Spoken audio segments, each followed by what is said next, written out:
Today ECC యాక్టివిటీలో భాగంగా story telling.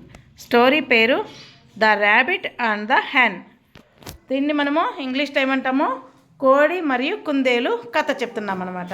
మొట్టమొదటగా పిల్లలకు మనం ఒక కథ చెప్పే ముందు కథ యందలి పాత్రలను మరియు అందులో ఉన్న ప్రతి ఒక్క క్యారెక్టర్స్ను పిల్లలకు ఇంట్రడ్యూస్ చేయడం వలన పిల్లలకి సులభంగా గుర్తుంచుకునేందుకు అవకాశం ఉంటుంది. హాయ్ చిల్డ్రన్, ఈరోజు మీకు కోడి మరియు కుందేలు కథ చెప్తామని చెప్పాము కదా. ఇక్కడ కోడి ఉంది కదా, ఆ కోడిని ఇంగ్లీష్లో ఏమంటాము, హెన్. ఒక్కసారిగా నీట్గా చెప్పాలి, హెన్. మరియు ఇంకా ఇక్కడ ఏముంది, కుందేలు. కుందేలు ఇంగ్లీష్లో ఏమంటాము, ర్యాబిట్. ఇక్కడ ఏముంది, పుచ్చకాయ.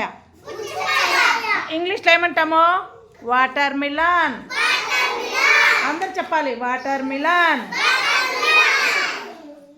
మరి మట్టిని ఏమంటాము, సాయల్.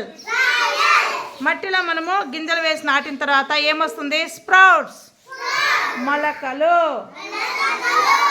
వస్తాయన్నమాట. మనము భూమిలో నాటే విత్తనాలు ఇంగ్లీష్లో ఏమంటాము, సీడ్స్. సీడ్స్ అంటే గింజలు అనమాట.